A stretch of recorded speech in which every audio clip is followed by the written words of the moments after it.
¿Qué pasa, artista? Soy Fernando Magdaleno, hago cosas chulísimas en mi garaje porque a quién le apetece grabar en casa calentito y hoy salimos de dudas con las pinzas de freno.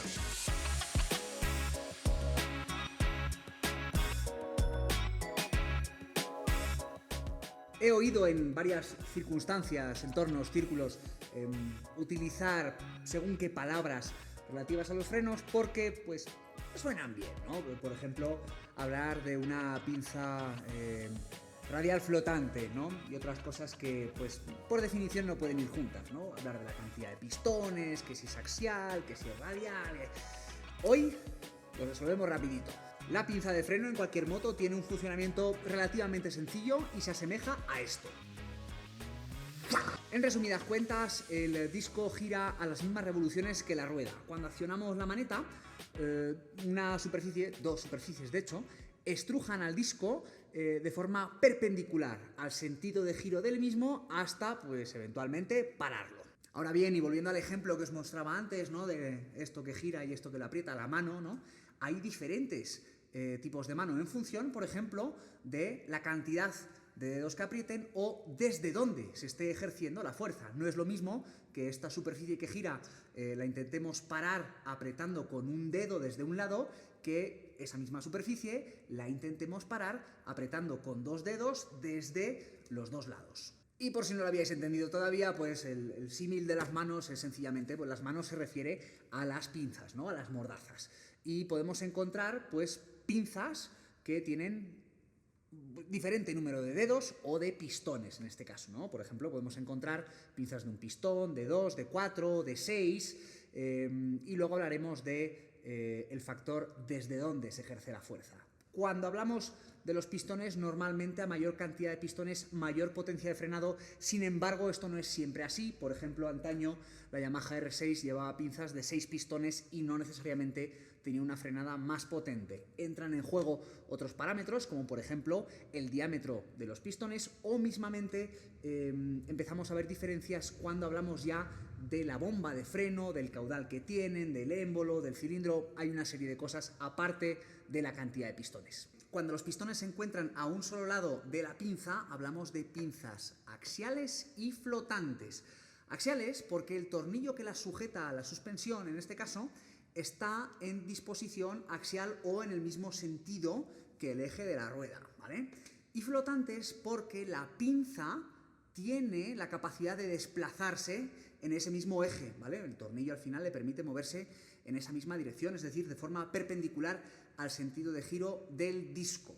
Y esto es así porque al tener un solo pistón que ejerce fuerza a la pastilla, que a su vez es la que hace fricción con el disco y eventualmente frena la moto, solo vamos a encontrar presión de un lado, de modo que el otro lado, ¿vale?, que muerde el disco, ¿no?, porque hablamos de pinzas que muerden al disco por los dos lados, la otra pastilla no va a tener a nadie que le empuje.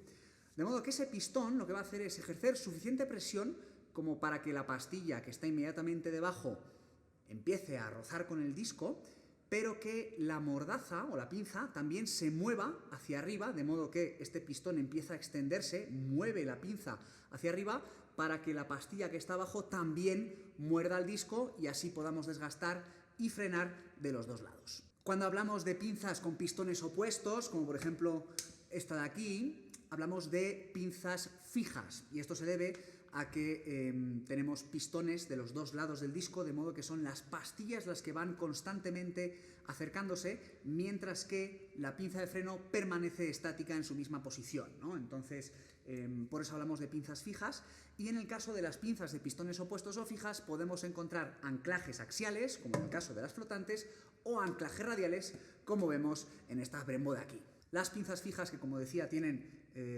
varias modalidades de anclaje, están migrando hacia el radial, ¿no?, hacia el anclaje radial.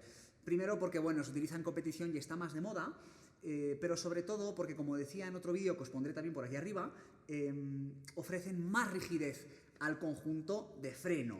Y esto se debe a que, dado que la pinza no se puede mover en el mismo sentido donde las pastillas están queriendo empujar, el hecho de que sea todo el bloque más rígido hace que la frenada sea más medible, más progresiva y sobre todo, pues al final eventualmente mejor, ¿no?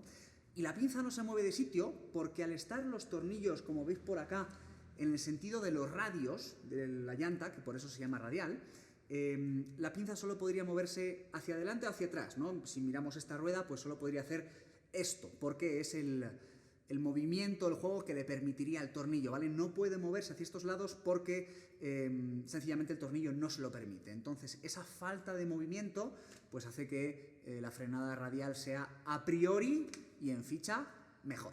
Por último, las pinzas radiales pueden estar compuestas de varios elementos, ¿sí?, que vienen en la parte exterior, la que vemos aquí, y en la parte interior, y que se anclan entre sí a través de pues, tornillería normalmente, o como en el caso de esta, creo, y digo creo porque según la veo sí parece, pero no pongo la mano en el fuego, encontramos también pinzas monobloque.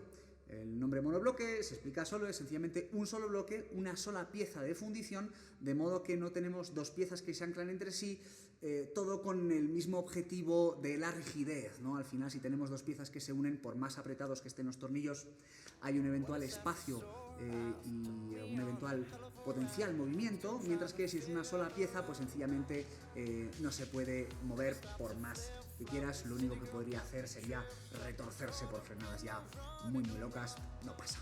Y eso ha sido todo por hoy, chavales, nos vemos en el siguiente episodio. ¡Agur!